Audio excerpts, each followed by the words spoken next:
Wing chair رکھی تھی. ماہر اس پہ یوں بیٹھا تھا کہ پیر لمبے کر کے اونومن پہ رکھے ہوئے تھے, گھٹنوں پہ کمبل ڈال رکھا تھا اور ہاتھ میں ایک دبیز کتاب تھی. اس کے سگار کا باکس قریبی میز پہ رکھا تھا. دفعتاً اس نے کتاب چہرے کے آگے سے ہٹائی, نگاہیں کچھ کاؤنٹر کی طرف بلند ہوئی. میں نے تمہاری نینی کا بندوبست کر لیا ہے لالی.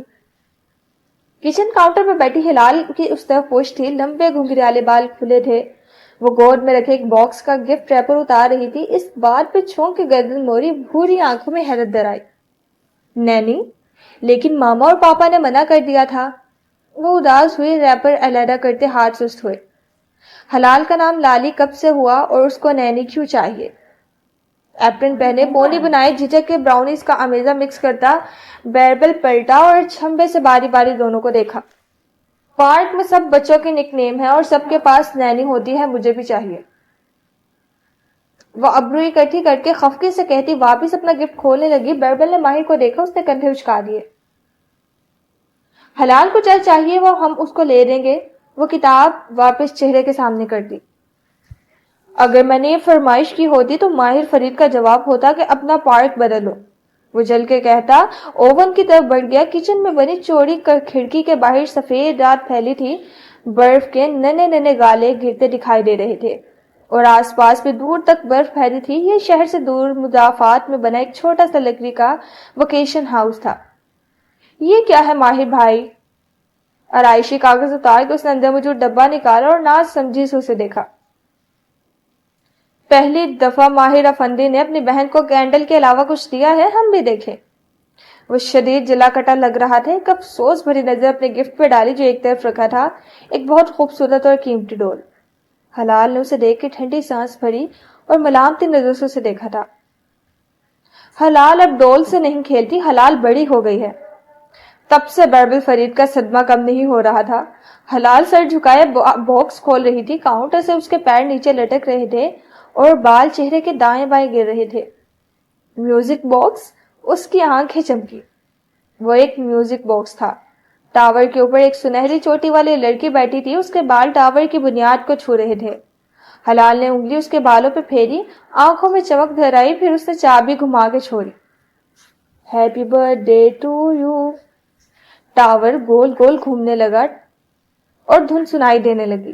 اس نے مڑی ہوئی پلکوں والا چہرہ اٹھا کے ونگ چیئر پہ نیم دراز کتاب پڑھتے ماہر کو دیکھا.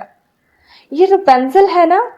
کتاب پڑھتے ہوئے جھکی آنکھوں سے ماہر نے سر کو اس بات پہ جنبش دی, لبوں پہ مسکراہٹ دی. ٹیکنیکلی یہ بھی ایک ڈول ہے. بیربل جرا کے پیر پٹختا آگے بڑھ گیا. کیا آپ مجھے رپنزل کی کہانی سناؤ گے؟ وہ اب کاؤنٹر پہ رخ موڑ کے بیٹھی ماہر کو دیکھ رہی تھی. Just watch ٹینگلڈ. بیربل کی جلی کٹی بربراہٹ اونچی تھی. وہ ڈزنی ورژن ہے, میں تمہیں اصل ورژن بنا سکتا ہوں. اس نے کتاب لہرائی. حلال کی آنکھیں چمکی. اس نے میوزک باکس کاؤنٹر پہ رکھا اور جسٹ لگا کے نیچے اتری, پھر بھاگ کے اس کی ونگ چیئر تک آئی. ماہر نے کمبل ہٹایا, اس کے لیے جگہ بنائی. وہ صوفے کے بازو اس کے کندھوں کے درمیان فٹ ہو کے بیٹھ گئی اور سر اس کے کندھے پہ رکھ لیا. برادرز گریم کا ورژن قدر تلخ ہے, سنو گی؟ اس نے کتاب دونوں ہاتھوں میں پکڑ رکھی تھی, ایسی کہ ایک بازو حلال کے گرد سے گزار رکھا تھا. اس نے جھٹ سر اوپر نیچے ہلایا. کئی برس پہلے ایک دفعہ کا ذکر ہے. ساری کہانی ایسے کیوں شروع ہوتی ہے؟ کیونکہ رائٹر ہمیں یہ نہیں بتانا چاہتا کہ وہ واقعہ کب پیش آیا. اس نے کتاب کا صفحہ پلٹایا. رپنزل کی کہانی شروع ہوئی تھی خواہش سے. ریلی ماہر فرید؟ امیزہ مکس کرتے بیربل نے سر اٹھا کے اسے گھورا, لیکن وہ اس کی طرف متوجہ نہ تھا. وہ کتاب سے پڑھ کے سنا رہا تھا اور ہلال انگلی پہ گھنگریالی لٹ لپیٹی چھت کو دیکھ رہی تھی جہاں آتش دان سے جلتی آگ کا سایہ پڑ رہا تھا. ایک عورت اور اس کے شوہر کو ایک بچی کی خواہش تھی, لیکن ان کی یہ خواہش پوری نہیں ہو رہی تھی. اس جنگل بیاباں میں سالگرہ منانے کی کیا ضرورت تھی؟ یہاں بیکنگ کا مکمل سامان تک نہیں ہے. اب وہ بڑبڑاتے ہوئے کیبنٹس کھول بند کر رہا تھا. ان کے گھر کی عقبی کھڑکی سے ایک باغیچہ دکھائی دیتا تھا جو خوبصورت پھولوں اور جڑی بوٹیوں سے بھرا تھا. وہ ایک جادوگرنی کا باغ تھا. جادوگرنی کیا ہوتی ہے؟ ایک ایسی عورت جو جادو کر کے لوگوں کی زندگیاں خراب کرتی ہو. کیا جادو واقعی ہوتا ہے؟ اس نے ماہر کو دیکھتے ہوئے پلکی جھپکائی. نہیں, صرف کہانیوں میں ہوتا ہے. وہ دھیرے سے ہنس دیا. یہ سیاہ گھوڑے کے مجسمے سے بہت پہلے کی بات تھی۔ ایک روز اس عورت نے دیکھا کہ جادوگرنی کے باغ میں خوبصورت روپینزل اگا ہے۔ روپینزل ایک پودے کا نام تھا۔ اس کے اندر اس ممنوعہ پودے کو کھانے کی خواہش بیدار ہوئی اور اس نے اپنے شوہر سے کہا کہ اگر اسے راپنزل کھانے کو نہ ملا تو وہ مر جائے گی۔ کیا وہ واقعی مر جاتی؟ وہ اس کے کندھے پہ سر رکھے نگاہیں چھت پہ ناچتے سائے پہ جمائے ہوئے تھی۔ نہیں، انسان کسی کے لیے نہیں مر سکتا، بس اس کی خواہش جب حد سے بڑھ جائے تو وہ بڑی ہو کے دکھائی دینے لگتی ہے۔ بیربل نے امیزہ بیکنگ ڈش میں انڈیلتے ہوئے ایک افسوس بھری نگاہ اس پہ ڈالی۔ اور بردر آف دا ایئر کا ایوارڈ ماہر فرید کے نام ہوا۔ پھر کیا ہوا؟ شوہر نے جادوگرنی کے باغ سے راپنزل توڑ کے اسے لا دیا۔ کچھ دن بعد اس نے پھر وہی خواہش کی۔ اس دفعہ شوہر باغ میں دیوار پھاند کے گیا تو سامنے جادوگرنی کھڑی تھی، وہ پکڑا گیا۔ حلال نے افسوس سے دائیں بائیں سر ہلایا، وہ اب بھی چھت کو ہی دیکھ رہی تھی۔ اس نے جادوگرنی کی منت کی کہ راپنزل کے بغیر اس کی بیوی مر جائے گی۔ اس پہ جادوگرنی نے کہا کہ وہ جتنے چاہے راپنزل توڑ کے کھا لے، بدلے میں انہیں اپنا بچہ اس کو دینا ہوگا۔ اپنی جان بچانے کے لیے اس نے جادوگرنی سے ڈیل کر لی۔ ڈزنی ورژن میں بچی اغوا ہوئی تھی۔ بیربل کھنکھارا، لیکن وہ دونوں اس کی طرف متوجہ نہ تھے۔ جب ان کے ہاں ایک بیٹی پیدا ہوئی تو جادوگرنی اس کو لینے آپ پہنچی اور ان میاں بیوی نے خود اپنی بچی اس کو دے دی۔ بیربل پہلوؤں پہ ہاتھ رکھ کے کھڑا افسوس سے اسے دیکھ رہا تھا۔ بچوں کو گریم برادرز کا ورژن کون سناتا ہے؟ جادوگرنی نے اس کا نام راپنزل رکھا۔ وہ سورج تلے رہنے والی لڑکیوں میں سب سے خوبصورت لڑکی تھی۔ وہ کتاب سے پڑھ رہا تھا۔ ہلال کی آنکھیں کاؤنٹر ٹاپ پہ رکھے میوزک باکس پہ جمی تھی۔ اس نے راپنزل کو ایک ٹاور میں قید کر دیا جس کی کوئی سیڑھی یا دروازہ نہ تھا، صرف ایک کھڑکی تھی۔ راپنزل ٹاور میں قید کیا کرتی تھی؟ وہ پینٹ کرتی تھی اور کھڑکی میں بیٹھ کے گنگناتی تھی کیونکہ وہ بور ہوتی تھی اور اس کے پاس انٹرنیٹ نہیں تھا۔ بیربل کا کیک اوون میں تھا اور وہ کاؤنٹر سے ٹیک لگائے کھڑا کینہ توڑ نگاہوں سے ماہر کو دیکھ رہا تھا۔ حلال نے پہلی دفعہ نظروں کا رخ موڑ کے بیربل کو دیکھا۔ وہ بور نہیں ہوتی تھی، وہ گنگنا کے اپنی ماں کو بلا رہی تھی۔ ماہر نے کتاب کے صفحے پلٹائے، پھر نفی میں سر ہلایا۔ نہیں، کہانی میں اس کی ماں کا ذکر نہیں ہے۔ وہ اپنی ماں کو بلا رہی تھی۔ وہ زور دے کے بولی۔ کچھ تھا اس کے انداز میں جو ماہر چونک کے اسے دیکھنے لگا۔ ایسے کیوں کہہ رہی ہو؟ حلال اپنی مڑی ہوئی پلکوں والی آنکھوں سے چند لمحے اسے دیکھتی رہی۔ میری نینی کون ہے؟ اس کا سوال غیر متوقع تھا۔ ماہر نے کتاب کا صفحہ موڑا اور ایک گہری سانس لی۔ وہ جھیل کے کنارے ایک چھوٹے سے گھر میں مقیم ہے۔ اس شہر میں جہاں میں رہتا ہوں وہ تمہارے سب کاموں کی ذمہ دار ہوگی۔ موجودہ دن سفید اور گلابی کمرے کی دیواریں خاموشی سے اسے دیکھ رہی تھی۔ وہ اسٹڈی چیئر پہ بیٹھی میوزک باکس پہ سر جھکائے اور پینسل کے بالوں پہ انگلی پھیر رہی تھی۔ دفتن قدموں کی آواز سنائی دی، ویل چیئر کے پہیے، مانوس خوشبو۔ اس نے رخ پورا موڑ لیا۔ اب اس کی دروازے کی طرف پش تھی اور میوزک باکس ہاتھ میں اٹھا رکھا تھا۔ لاک کھلنے کا کلک سنائی دیا، پھر دروازہ پورا کھلتا چلا گیا۔ کیسی ہو حلال؟ چوکھٹ سے نگینہ بیگم کی ویل چیئر اندر آتی دکھائی دی۔ اندرانی اسے دھکیل رہی تھی۔ ساتھ ایک شلوار قمیض اور واسکٹ والا آدمی تھا جس کی سیاہ مونچھیں تھی اور گال پہ ایک موٹا سا دل تھا۔ جب وہ تینوں اندر داخل ہو گئے تو آدمی نے دروازہ بند کر دیا۔ میوزک کیوں بجاتی ہو؟ نگینہ بیگم سر پہ سفید دوپٹہ لیے تسبیح ہاتھ میں تھامے مسکرا کے نرمی سے پوچھ رہی تھی۔ اس نے جواب نہیں دیا۔ سر جھکائے اور پینسل کی لمبی چوٹی انگلی پہ لپیٹی گئی۔ کتنے اچھے طریقے سے رہتی ہو، نگینہ بیگم نے اطراف میں نگاہیں دوڑائی۔ کتنی اچھی بیٹی ہو، اتنی صاف ستھری، اتنی پیاری، میوزک کیوں بجاتی ہو؟ حلال نے میوزک باکس گود میں رکھ لیا اور بازو سینے پہ لپیٹ لی۔ اس کی آنکھیں باکس پہ جھکی تھی۔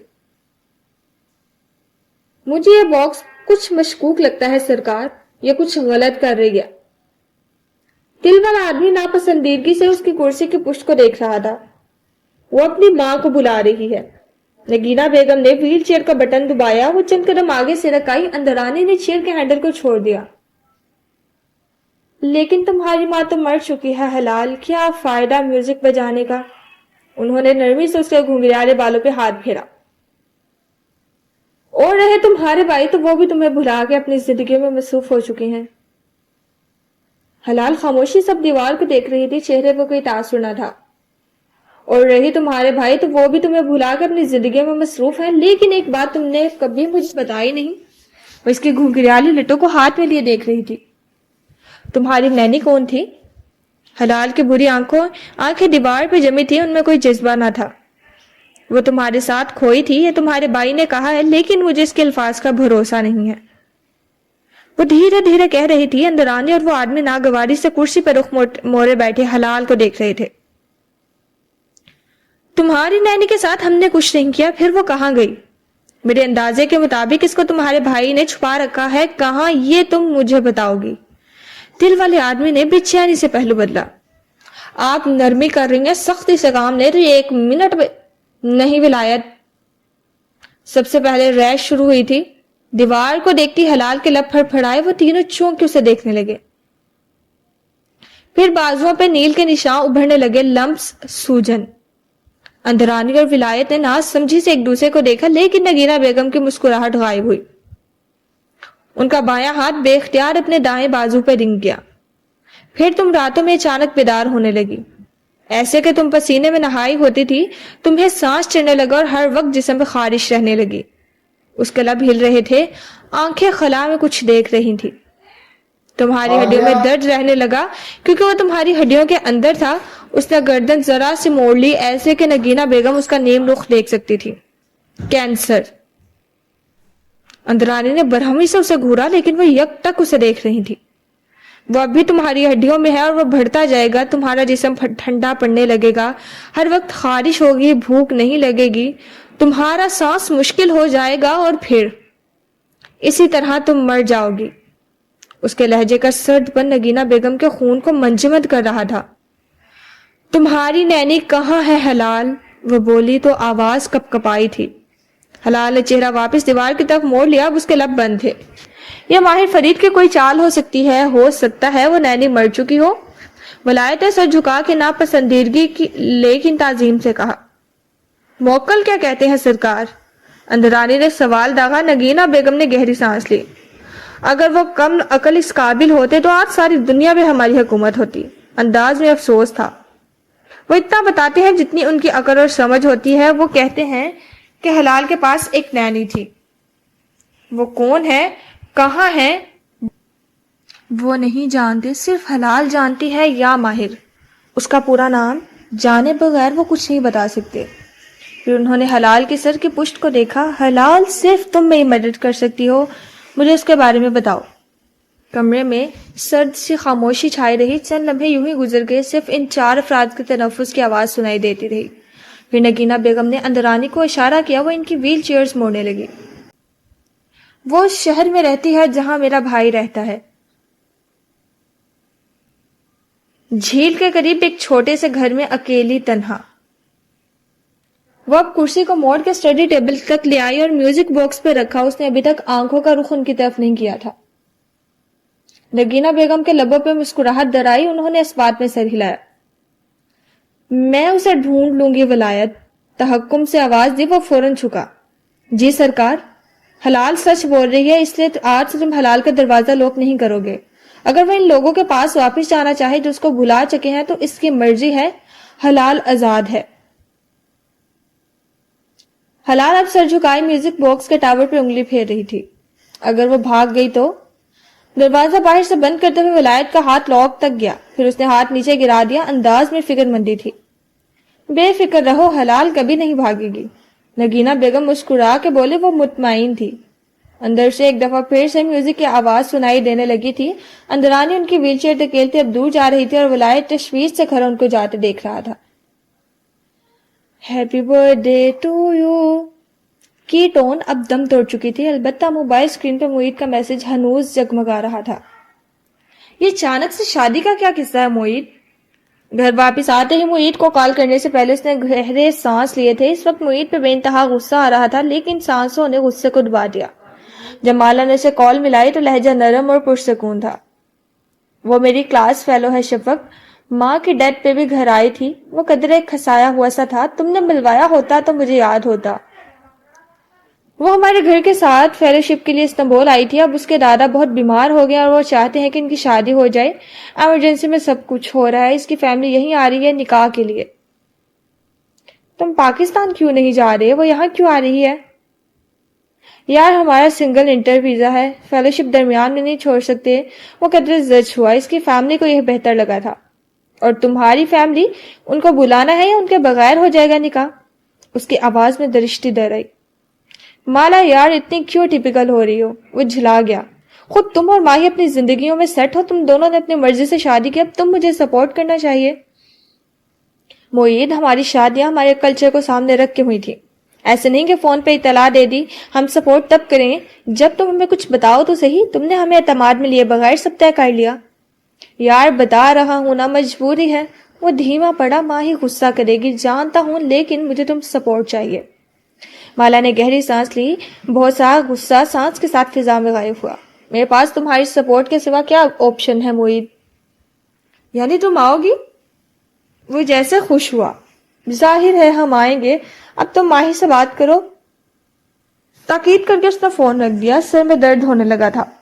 اپارٹمنٹ میں خاموشی چھائی تھی۔ زیاد ابھی گھر نہیں آیا تھا۔ وہ وہی لاؤنج میں بے چینی سے چکر کاٹنے لگی۔ معید سے آج 20 دن بعد کی تاریخ کا کہہ رہا تھا۔ شکر ہے کہ اس کے پاس امریکی ویزا تھا، جس کی بنا پہ وہ ترکی کا ای ویزا آدھے گھنٹے میں لے سکتی تھی۔ لیکن زیاد کو ویزا اپلائی کرنا ہوگا۔ اسے یاد تھا کہ جب ماں کی زندگی میں نگینا آنٹی ان کے گھر آئی تھی تو انہوں نے باتوں باتوں میں زیاد کے منگیتر سبرینا کی موت کا ذکر کرتے ہوئے بتایا تھا کہ زیاد اس وقت یوکے نہیں جا سکتا تھا کیونکہ اس کے پاس یوکے کا ویزا نہیں تھا۔ وہ اس وقت ڈائننگ روم میں کھانا لگاتے ہوئے ان کی گفتگو سن رہی تھی۔ یہ بات ذہن میں رہ گئی تھی، ترکی کا ویزا لگنے میں 2 ہفتے لگ ہی جاتے ہیں، اگر زیاد کا ویزا نہ آیا تو؟ وہ ٹہلتے ٹہلتے رک گئی۔ اس کا امریکی ویزا کئی برس پہلے لگا تھا۔ وہ 5 سال کا ویزا تھا۔ اس کی ایکسپائری ڈیٹ آنے میں 6 ماہ سے کم عرصہ ہوا تو اس کا ترکش ویزا نہیں لگ سکے گا۔ وہ تیزی سے کمرے میں آئی اور الماری کھولی۔ اندر ایک لاکر نصب تھا جس میں زیاد اور وہ اپنے پاسپورٹ رکھتے تھے۔ پاسپورٹ اسے معلوم تھا۔ اس نے جلدی سے ہند سے دبا کے لاکر کھولا۔ اس کا سبز پاسپورٹ پتلا سا تھا۔ زیاد کے 3 نئے پرانے پاسپورٹ ایک ساتھ اٹیچ تھے۔ اس نے تیزی سے اپنا پاسپورٹ نکالا اور صفحے پلٹائے۔ امریکی ویزے کی میعاد دیکھی، پھر گہری سانس کھینچی۔ اس کی ایکسپائری میں بھی بہت وقت تھا۔ مالا نے ایک صفحہ پلٹایا۔ اس کا غیر استعمال شدہ کینیڈین ویزا وہاں موجود تھا۔ لبوں پہ اداس مسکراہٹ در آئی۔ ماں اور اس نے ماہی کے بچے کی پیدائش پہ وینکوور جانے کے لیے ویزا لگوایا تھا، لیکن نہ جانے اب وہ اسے کبھی استعمال بھی کر سکے گی یا نہیں۔ اس نے اپنا دبلا پتلا پاسپورٹ واپس رکھا، پھر نظر زیاد کے پاسپورٹ پہ پڑی۔ 3 پاسپورٹ ایک ساتھ اٹیچ تھے۔ غالباً وہ بہت ٹریول کرتا تھا یا اس کے ایکسپائرڈ پاسپورٹ میں کچھ طویل دورانیے کے ویزے ہوں گے۔ اس نے یوں ہی وہ پاسپورٹ اٹھائے اور صفحے پلٹانے لگی۔ شاید زیاد کے پاس امریکی یا شینجین ویزا ہو جس کی بنا پہ وہ ترکی کا ای ویزا فوراً حاصل کر سکے۔ اگلے ہی لمحے اس کا ابرو تعجب سے اکٹھے ہوئے۔ اس نے صفحات آگے پیچھے الٹائے۔ زیاد کے پاس امریکی ویزا تھا، اس کے پاس شینجین ویزا بھی تھا، اور اس کے پاس 10 سال کا یوکے کا ویزا بھی تھا جو 6 برس پہلے لگا تھا۔ وہ ایک ایک کر کے صفحات پلٹاتی گئی۔ بہت سے ممالک میں دخول اور خروج کے وقت کی لگی مہریں اپنی تاریخوں کے ساتھ رقم تھی۔ زیاد اتنا سفر کرتا ہے اسے معلوم نہ تھا، لیکن یہ بات اتنی قابل حیرت نہ تھی۔ وہ یوکے انٹری اور ایگزٹ کے مختلف تاریخیں دیکھ رہی تھی۔ سبرینا کی موت جس سال ہوئی تھی اس سال زیاد 3 دفعہ یوکے گیا تھا۔ وہ اچھمبے سے پاسپورٹ دیکھ رہی تھی۔ اس نے مالدیپ یا سعودیہ کی فلائٹس کے دوران کبھی زیاد کا پاسپورٹ اندر سے نہیں دیکھا تھا، کبھی ضرورت ہی نہیں پڑی تھی، نہ کبھی زیاد نے اس کے سامنے پاسپورٹ کھولا تھا۔ بیرونی دروازے کا لاک کھولنے کی آواز آئی تو وہ چونکی، پھر تیزی سے پاسپورٹ واپس رکھے جلدی جلدی لاکر بند کیا۔ دل ایک دم زور زور سے دھڑکنے لگا تھا۔ وہ آئینے کے سامنے آ کھڑی ہوئی اور یوں ہی بالوں میں برش پھیرنے لگی۔ بدک مسکرانے کی کوشش کی، لیکن چہرے پہ چھائی تشویش کم نہیں ہو رہی تھی۔ السلام علیکم، وہ حشاش پشاش لہجے میں کہتا اندر داخل ہوا۔ اس کے کندھے پہ لیپ ٹاپ بیگ اسٹریپ سے لٹکتا تھا، آنکھوں پہ گلاسز تھے۔ وہ اسے دیکھ کے زبردستی مسکرائی۔ کیا ہوا، پریشان لگ رہی ہو؟ وہ بغور اس کو دیکھتے آگے بڑھ گیا۔ وہ آئینے میں اپنا عکس دیکھنے لگی۔ برش ابھی تک ہاتھ میں تھا۔ بنا اجازت کسی کا پاسپورٹ کھول کے دیکھنا ایک غیر اخلاقی حرکت ہے کشمالہ مبین، اس کے دل نے ملامت کیا۔ شاید نگینا بیگم کو غلط فہمی ہوئی ہو، بوڑھی بیمار عورت ایسی تفصیلات بھول سکتی ہیں، لیکن دماغ نے سرگوشی کی۔ وہ دن یاد ہے جب تم نے کیف کے کار سے نکلنے کے بعد اس کا والٹ کھولا تھا؟ دل نے تب بھی ملامت کیا تھا اور تم نے تب بھی درست کیا تھا۔ او کیف، اس کے دل نے تھک کے جیسے ہاتھ جوڑے۔ تم نے میرے اعتبار کو ڈیمیج کر دیا ہے، میں اب کسی پہ بھی کبھی بھی اعتبار نہیں کر سکوں گی۔ وہ ایسے نہیں کیا کرتی تھی۔ اوشن میں کسی ملازم پہ شک ہوتا کہ وہ بے ایمانی کر رہا ہے تو اس کی جاسوسی نہیں کرواتی تھی، پیٹھ پیچھے اس کے بارے میں انکوائری نہیں کرتی تھی، اس کو اپنے آفس میں بلوا کے اس کی آنکھوں میں دیکھ کے بات کرتی تھی، پھر اس کو چھٹی پہ بھیج کے اس کی مکمل انکوائری کرواتی تھی۔ اگر وہ سچ ثابت ہوا تو کام پہ واپس آ سکتا تھا، نہیں تو اس کو نوکری سے برخاست کر دیا جاتا تھا۔ اس سے یہ خفیہ کھیل نہیں کھیلے جاتے تھے، لیکن اس ایک شخص نے اعتبار ایسا توڑا تھا کہ سب کچھ بدل گیا۔